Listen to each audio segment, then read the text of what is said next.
আসসালামু আলাইকুম দর্শক নতুন একটি নিউজ সামনে আসলো শাকিব খানের সম্পর্কে।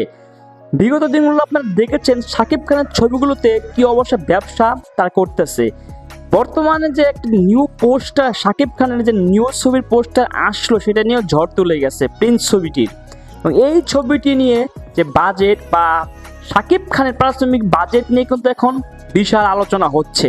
এবং এই আলোচনা যদি আপনারা শুনেন আজকে যে শাকিব খান কত কোটি টাকার আজকে পার্টনারশিপকে নিয়েছে প্রিন্স ছবির জন্য, সেটা শুনতে হলে আজকে ভিডিওটি পুরোটাই দেখতে হবে। আমি বেশি বড় করবো না ভিডিওটি। দর্শক, শাকিব খানের মুভিতে দেখা যায় শাকিব খান কিন্তু অনেক পারিশ্রমিক নিয়ে থাকে, অনেক ছবিতে আবার কমও নিয়ে থাকে, সেটা তার পার্সোনাল ব্যাপার, কিন্তু সেগুলো আলোচনা হয় না। কিন্তু এই ছবিটা নিয়ে কেন তা আলোচনা হচ্ছে, এই পারিশ্রমিক নিয়ে কেন তা আলোচনা হচ্ছে, সেটা নিয়ে কথা বলবো। দর্শক, শাকিব খানের ছবি প্রিন্সে এই ছবির বাজেট কতটুকু আমি সেটা জানি না, কিন্তু একটি গণমাধ্যমে প্রকাশ হয়েছে শাকিব খানের এই প্রিন্স ছবির যে তার পারিশ্রমিক বাজেট তিনি 3 কোটি টাকা নিচ্ছে। মানে এটা আসলে কতটুকু সত্য কতটুকু মিথ্যা এখনও সেটা পুরোপুরি প্রকাশ করা হয়নি, কারণ আপনার হিরোদের বা সুপারস্টারদের মেগাস্টারদের পারিশ্রমিকটা আসলে ওইভাবে ক্লিয়ার করে দেওয়া হয় না কে কত নেয়।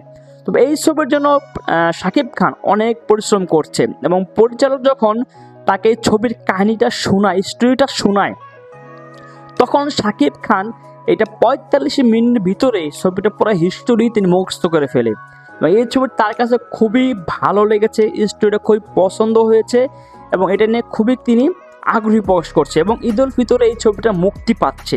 সো এই ছবিটার জন্য মুক্তি পাবে তার আগে টিজার আসবে, গান আসবে, ট্রেইলার আসবে। সেইগুলো যখন আসবে আমাদের কাছে কেমন লেগেছে সেটা কিন্তু আমি আপনাদের কাছে শেয়ার করব, ভিডিওর মাধ্যমে রিয়াকশন দিব। তো দর্শক, আপনাদের কাছে কেমন মনে হয় শাকিব খান কি সত্যি 3 কোটি টাকার পার্টনারশিপ নিচ্ছে? নিলে তো তার কোনো সমস্যা নেই, আমাদের কোনো সমস্যা নেই, কারণ তিনি এখন বাংলাদেশ ইন্ডাস্ট্রির মধ্যে একজন মেগাস্টার। তার কারণে আজকে অনেক সিনেমা হল বেঁচে আছে, টিকে আছে, এটাকে আপনার মানতেই হবে। শাকিব খানের বিগত কয়েক বছর ছবিগুলো আপনি একটু চেয়ে দেখুন ভাই, কি অবস্থা।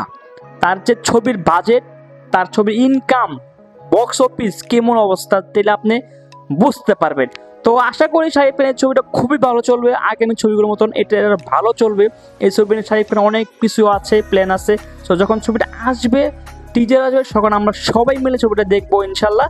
সো আপনার কাছে কেমন লেগেছে আজকের এই ভিডিওটি? যদি সত্যি আপনারা মনে করেন না এই ছবির জন্য শাকিব খান পারফেক্ট 3 কোটি টাকা নেওয়ার জন্য, তাহলে অবশ্যই আপনার সাথে কমেন্ট বক্সে জানিয়ে যাবেন।